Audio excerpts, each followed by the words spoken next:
Authorised economic operator পদ্ধতি চালু করেছি। অলরেডি বেশ কিছু লাইসেন্স আমরা দিয়েছি, আরও কিছু লাইসেন্স প্রসেসে আছে। যাদের কোনো কাস্টম প্রসিডিউর ছাড়াই ওনারা সরাসরি মালামাল নিয়ে যেতে পারেন, এটা উন্নত দেশে আছে, আমরা এখানে চালু করেছি।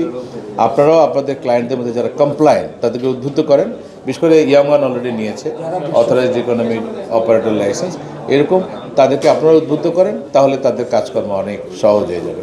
একইভাবে আমরা ডে ওয়ানে বেশি বেশি মালামাল যাতে করে রিলিজ হতে পারে, 90% মালামাল যাতে ডে ওয়ানে রিলিজ হয় সেই জন্য আমরা ইনস্ট্রাকশন দিয়েছি। প্রয়োজনে যেটা আমাদের মেম্বার মহোদয় বললেন, মাল চলে যাবে, পরবর্তীতে আমরা পোস্ট ক্লিয়ারেন্স অডিট করবো, এটা করবো, কিন্তু মাল আমরা আটকে রাখতে দিব না। এটা হচ্ছে আমাদের মোদ্দা কথা, যাতে করে আমাদের যারা আমদানিকারক রপ্তানিকারক তাদের যাতে ব্যবসাটা সহজীকরণ হয়।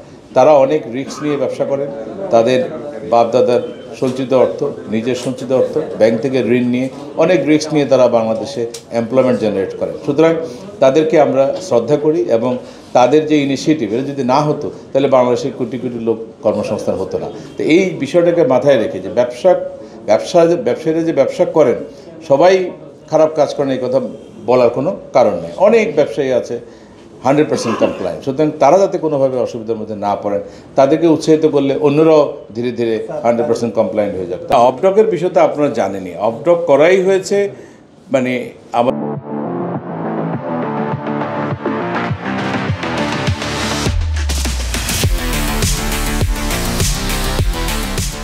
আমাদের বন্দরের অপারেশনকে ফ্যাসিলিটেট করা, আরও কুইক করা, আরও দ্রুত করা, এফিসিয়েন্সি বাড়ানো, যে আমরা ব্যবসায়ীদের ব্যবসায়িক কার্যক্রমকে আরও কুইক, আরও প্রম্পট, আরও ঝামেলা মুক্ত করতে চাই।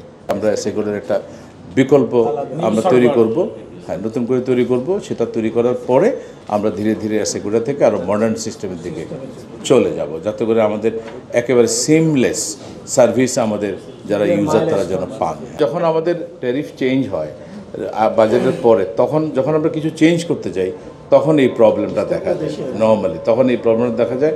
এখানে আসলে ইন্টারডিপেন্ডেন্সি অনেকগুলো ইন্টারডিপেন্ডেন্ট, যে কোনো এক জায়গায় সমস্যা হলেই প্রবলেমটা হয়ে যায়। আজকে আমি বিএসটির ভবনে গেলাম, বিএসটির ডিজির সাথে কথা বললাম, ওনাদের ল্যাবটা নাকি আগামী 3 মাসের মধ্যে এখানে চালু করবে। আমরা কাস্টম হাউসের প্রিমিসেসে ওয়ার্ল্ডের সর্বাধুনিক সুযোগ সুবিধার নিজস্ব ল্যাব তৈরি করছি। এই যে প্রজেক্ট যেটা হবে আর এখানে, এটা যদি হয়ে যায় তাহলে আমরা অন্য কোথাও যাওয়া লাগবে না। আমাদের যে সকল দেশ, ওয়ার্ল্ডের উন্নত দেশ যারা এসএকোডা ওয়ার্ল্ড ব্যবহার করে না, অথচ কাস্টমস ম্যানেজমেন্ট সিস্টেমের আধুনিক সিস্টেম যারা ব্যবহার করে, সফটওয়্যার ব্যবহার করে, সেই আদলে আমরা মডার্ন টেকনোলজি নিয়ে, যেখানে কোনো ডাউন টাইম হবে না, সারাক্ষণ অন থাকবে, এটা ক্লাউড বেসড হবে, সে ধরনের একটা নতুন সফটওয়্যার তৈরি করার উদ্যোগ আমরা নিয়েছি। যখন আমাদের এই কাস্টমস ম্যানেজমেন্টের নতুন সফটওয়্যারটা হয়ে যাবে, কমপ্লিট হয়ে যাবে, তখন আমরা যেটা করব সেটা হচ্ছে পাইলটিং করব, অল্প জায়গায় চালু করব। যখন দেখব যেটা খুব ভালো সার্ভিস দেয়, তারপর আমরা ধীরে ধীরে এসএকোডা থেকে সরে আসবো।